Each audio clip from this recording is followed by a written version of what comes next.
Right, you ready? I'm ready. Yep, ready to have a beat. Do it? Yeah, let's do it. Welcome, Ian.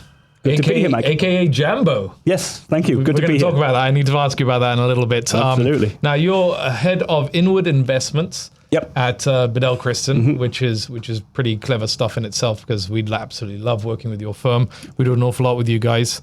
And you particularly have an expertise in all things kind of like Cayman hotels and larger investments. Yeah, that's right. Inward investment generally is kind of the umbrella that we have that is anybody investing into the island, as the name suggests. Yeah. So, that involves real estate, people getting immigration, getting status here, PR, licensing, all that, the gamut of all those things, which is what was a firm we realized our clients were wanting that. They wanted to come over, invest in the island and wanted help with everything, not just the real estate element. So that's why we set up the inward investment side of things. My primary responsibility, as you say, is real estate. I do all sorts of real estate, really. I do anything from residential purchases to the hotel deals you mentioned, which are generally the more interesting ones. And rights-of-way issues. And rights-of-way issues, yes.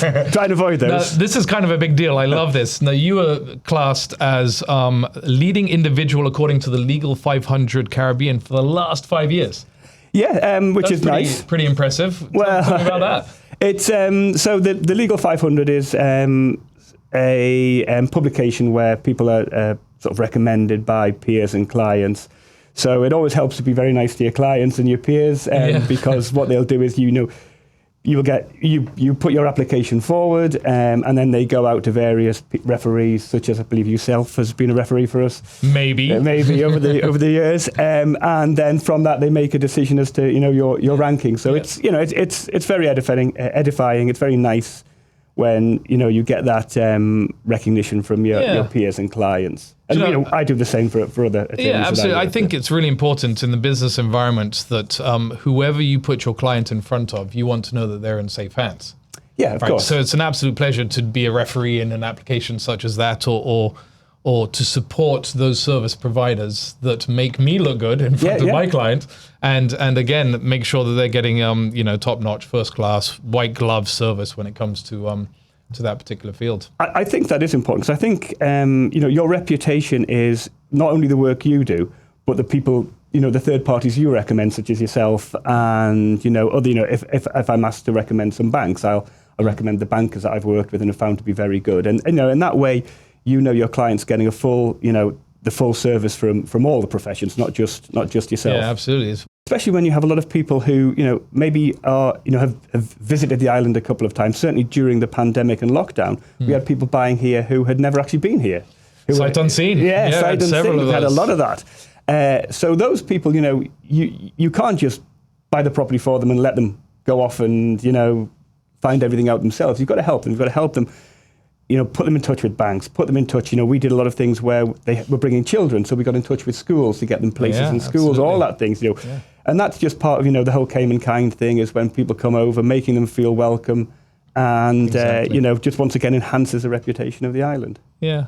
Yeah, it's brilliant. I in my earlier years, I will admit to being obviously somewhat green in the sales, and in classic traditional sales approach, it was make that sale. Yeah. And it was really important to just, the number of transactions, got to reach a certain quota, and how many people have I called today, and how many transactions have I completed this year. But through wisdom and experience and time, I in setting up our Property Cayman, we ended up realizing that if we were to focus our attention client above commission, let's exhaust all of their options. Let's educate them and inform them enough so that whatever decision they end up making, and that could be, I'm not going to buy in the Cayman Islands, or I'm not going to sell my house now, or I'm not going to set up this business here. Then I've done my job, or we as a company and the team, we've actually serviced their needs perfectly. I think that's right. I mean, certainly over the years, I've found the best marketing that we've ever done is doing a good job. Because then your client will tell 2 or 3 other people. Yeah, absolutely. And that, if you do a good job for that person, et cetera, and it just spreads out from there. Absolutely. Now, okay, I'm going to fish a little bit here, and I believe it's common knowledge Right. But were you or were you not party to the largest real estate transaction in Cayman Islands history? I was. This is great. Yes, I can't go into too much detail, but basically what... Go on, Chad. Nobody's watching this. We're amateurs. We don't know what we're doing here. Nobody's watching. So years ago, we did a acquisition of a hotel out here, which is a major hotel. And we kept in touch. The guys that purchased it, which was a fund out of New York, they did some great refurbishments, and they came to a stage where they wanted to sell it. And so they put tenders out for anybody who would be interested. And what happened was a sister company of theirs were interested in buying it, so they put an offer in which was accepted.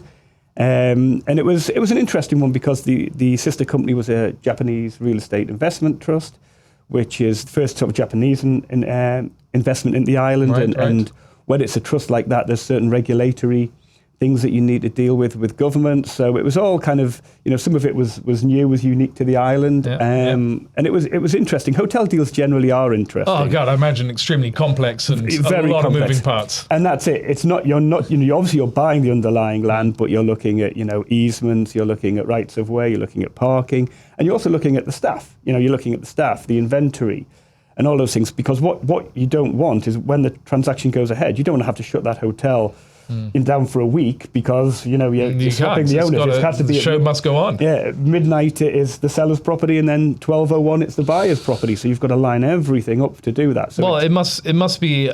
There was a time when I had the most expensive residential transaction in Cayman, and it was actually it's a really nice feeling. It is a little bit like pat yourself on the back. It's kind of a big deal. Yeah, and it's a great thing about the island is you get involved in these deals. If you're in a bigger jurisdiction, you probably wouldn't. Let's face it. So it is good, and there's always it's kind of bragging rights between me and the other real estate attorneys. But no more public than that. Right? No, because exactly. Then you're going to turn into that arrogant guy. Exactly. Oh, he's so fancy. So exactly. So over a drink, we'll take the mickey out of each other, but it's all good. It's all very sort of friendly. Okay, here's another question. In what ways does corporate, commercial, major real estate deals in Cayman differ from other comparable jurisdictions? I think, if you're generally talking about the US, the main difference is that here in Cayman, we don't have title insurance. So in the US, you get your title insurance, and that covers a multitude of sins, problems with a title. We don't have that here. So in effect, what happens is your attorney becomes that insurance. He has to make due diligence inquiries. He has to, speak to, the seller, raise inquiries with the seller, raise inquiries with the government, really drill down into the title, see what's on title, see what's on any associated titles. And so there's a longer process, which is why it takes a little bit longer. Lands and Survey also guarantee title. They do to a certain extent. Yeah, they guarantee the accuracy of what's written on there, but not. You've got to be the guy to make sure. But not what's behind it. Yeah. So the example I always give is you can look on a title, and everything can seem to be absolutely fine. But if you live next door to a guy who's a heavy metal drummer who likes to practice at 3:00 in the morning in your condo, we're going to talk about drumming in a minute. Carry on. We are.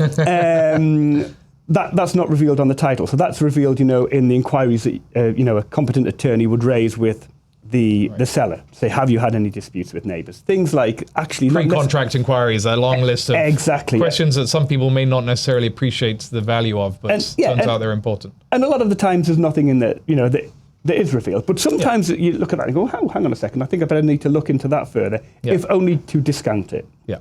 So that's the main thing. I think the other thing is more practical thing.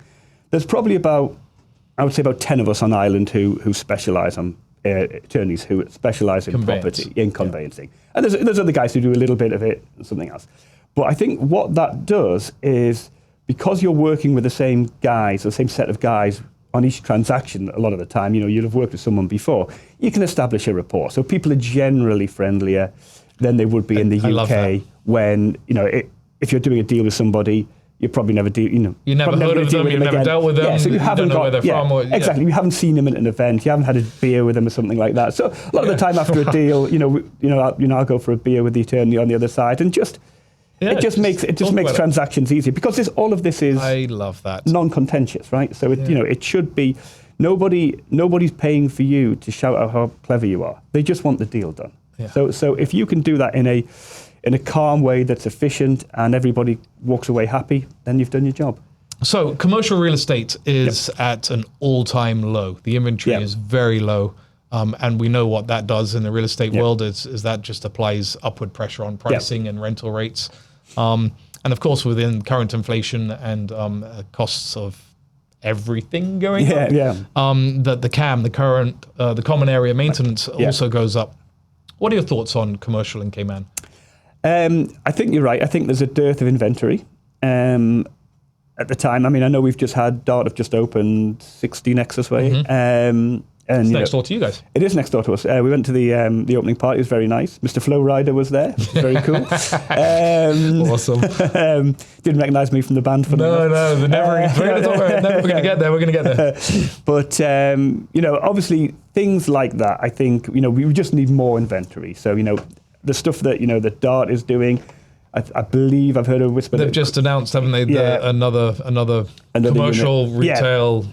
Exactly. Yeah. So that's going. I believe there might be some more Cricket Square. Obviously, we've got the One GT Business Hotel kind of coming up. I know that's not commercial necessarily, but all of that investment in the infrastructure, I think, helps.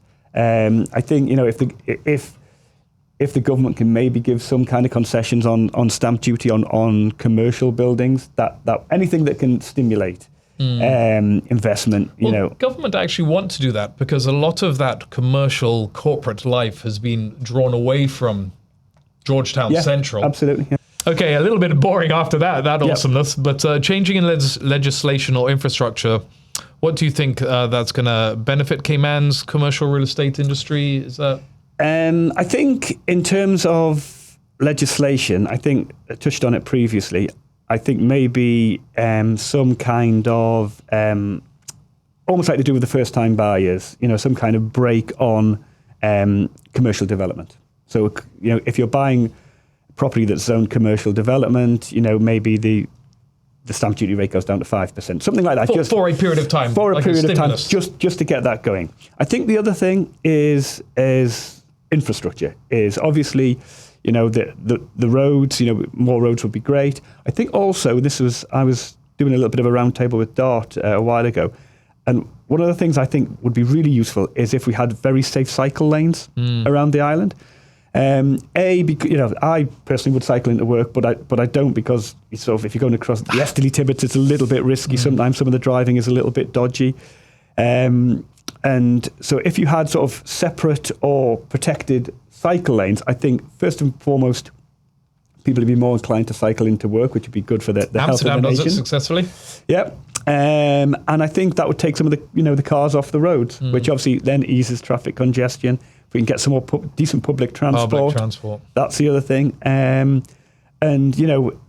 think those things kind of help. Just getting people to work quicker and safer, and some kind of stimulus on the duty or the maybe import duties on the materials and the licensing and things like that, to give that kind of the commercial side of things a shot in the arm. There was also talk to kind of like a stimulus package for Georgetown proper was to change up the zoning restrictions on commercial buildings to make them multi-use. Yeah. Mm-hmm. So, you got these buildings, and if you can change the top floors to residential, now you're going to have traffic and people and activity at nighttime, which means restaurants and bars and entertainment can then come back to town. You're absolutely right. I think bringing residential use back into Georgetown is going to be very, very important for that. One GT is key to that. Yeah, One GT is important, and it just gets the restaurants busy again. It just gets a bit of sort of nightlife around that area, which will just, once again, encourage people then to move there, encourage developers to develop, as you say, mixed-use commercial resi developments there, which once again, all I can just do is regenerate the area. We have to constantly evolve and reinvent ourselves and adapt to the changing climate, be it financial industry, real estate, or even the global pressures. And I think we've done that over the years. We've done that with, certainly in the legal profession, we've done that with, reinsurance, the funds, the funds. And the tech industry as well. Yeah, right? exactly. So CEC is doing extremely well. Yes. Higher and higher demand there. Very much. And we saw this in pandemic as well. I saw a lot of people wanting to who made their money in cryptocurrency, probably not so much now, but, at the time they'd made their money, they were looking to invest that into solid bricks and mortar assets, so we had a lot of people buying properties to kind of cash out a bit of crypto and do that. And so, once again, the VASP legislation, being at the forefront of these things, I think the government is just the way to corner the market as quickly as possible and get that investment in. And I actually think that tech is the new thing, be it blockchain or any, work smarter, not harder. Very much. I mean, certainly, we've just done the leasing for Block One, who are going into the new building at Dart. They're a big tech company. Absolutely. That's that is the kind of industry I think we need to look at. Obviously this chat GBT, whatever it's called, is now coming. And people looking at that in terms of the legal industry, and whether that can help us out. Yeah. So there's. Everything's always changing, especially with tech. The curve is getting so steep now because computers are being able to invent things faster than we can. But so we just have to be at the forefront. We just have to be nimble, able to adapt and pivot exactly where necessary. But that's partly the responsibility of government, but it's also partly the responsibility of industry to make sure that they public-private partnership and government consulting with the private sector is very important. And traditionally, Cayman, again, being such a small place, we kind of have access to our respective ministers. Yeah, the government is tremendously. I'm doing something at the minute actually with government, and they are very, very receptive to sensible ideas, which is fantastic. Well, you've got to use the professionals in that respective field, so they can't be all things. Yeah, exactly. And I think that's great. And again, I think it's another one of the bonus elements of Cayman is just that we're very well integrated and connected. Exactly. No, very much so. Very much so. I've very much enjoyed this chat, Ian. I really appreciate your time and your insight, and our experience from my company has been fantastic with Bedell Cristin. Thank you. So great. I think commercial real estate is here to stay. Oh yeah, and absolutely. I think the demand is only ever going to increase. Well, that's it. I mean, just a part. Going back to the inward investment thing, we are finding we're getting a lot of people coming over wanting to bring companies over now, which is great. It's what we want, for the island, and those people want to bring 10, 15. Sort of employees. So what will happen there is obviously they'll look for premises. We've got to get them really top-end premises. Yeah. And then they're going to bring 15 people over who are going to need somewhere to rent initially and then buy. And they're going to need schools for their kids. And cars and supermarket shopping and entertainment. All of that. The better quality commercial real estate that's there for those guys to go and work in, the more likely they're going to come. Yeah. And the better for the economy. How long have you been in Cayman? When did you come? I will be 15 years in September. 2008 years. I got here. Is that all? I thought you'd been here longer. It looks like I feel like I've been working with you for at least 20 years. Yeah, no, it feels. I mean, to be honest, it feels like. I mean, it is home now. My children were born here. So we love it here. But it's gone quickly. If I had to estimate the time I'd been here, I would estimate it's been about 5 years, but it's not. It's been 15. Where did you come from, and what was that experience? Why did you actually pick Cayman, or did Cayman pick you? What was the? Okay, it's relatively interesting. So I worked. So I initially went offshore because I was working in a job in Newcastle in England. I was just conscious of the fact that I'd gone straight from university to law school to a job and never had a year out or travelled the world. And my dad had been in the Merchant Navy, and I saw a picture of him standing in Bangkok in a pit of snakes. And I thought, my God, my dad's lived this life, right? He's cool. Yeah, exactly, he's cool. And I was kind of thinking, is this my life now, living and working in Newcastle? And out of the blue, I got a call from a girl I was at law school with saying, you don't fancy coming to the British Virgin Islands to work, do you? And at the time, I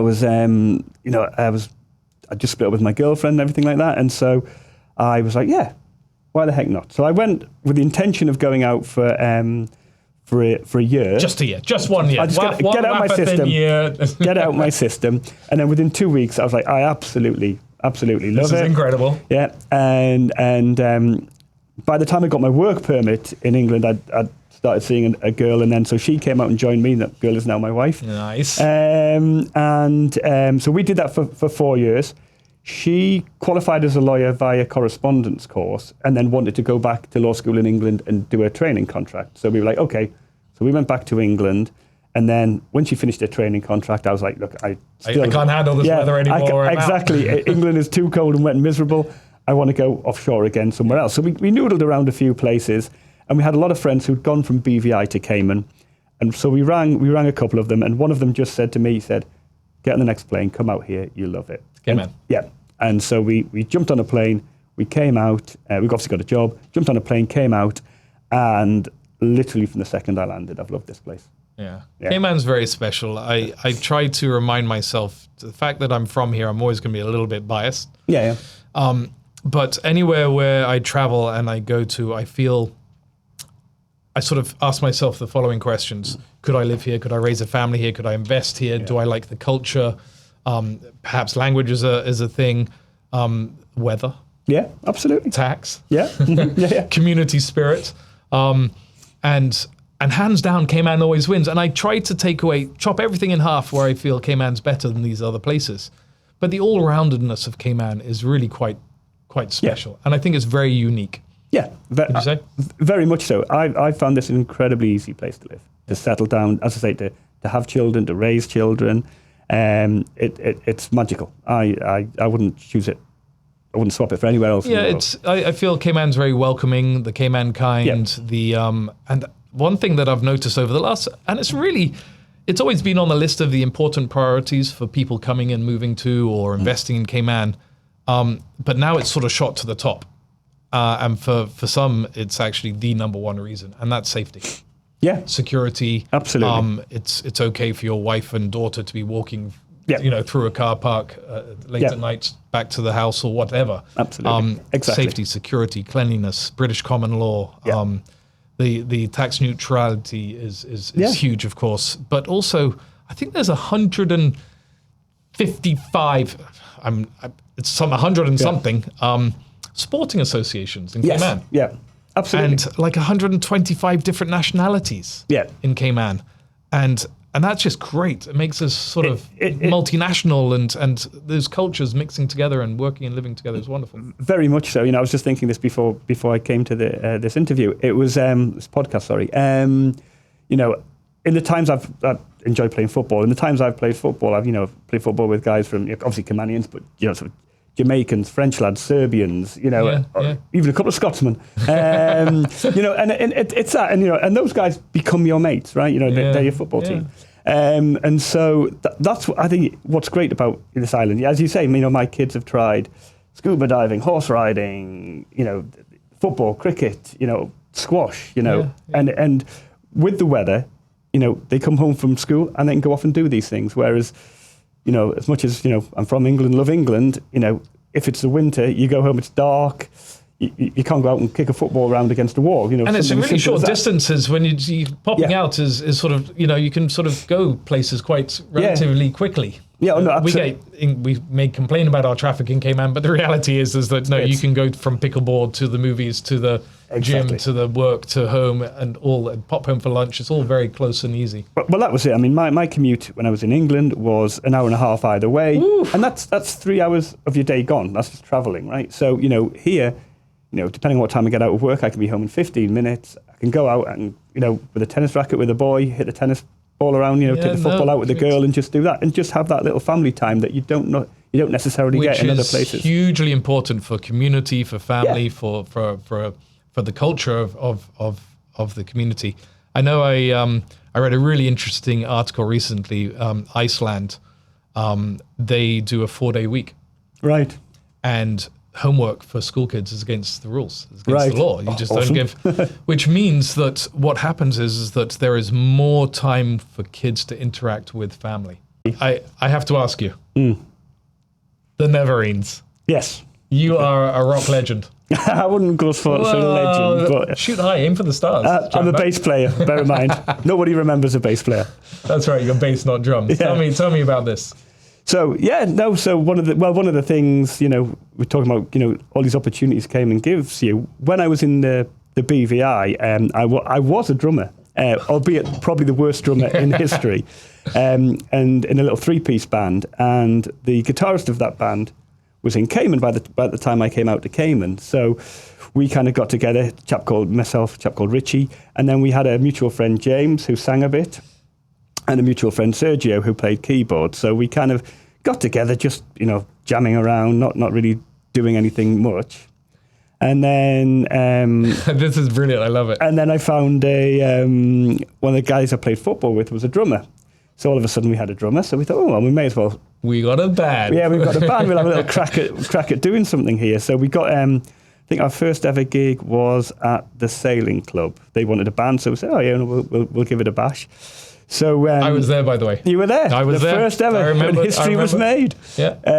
So we did that, and that was good. We enjoyed it, and then kind of over the years, Sergio dropped out.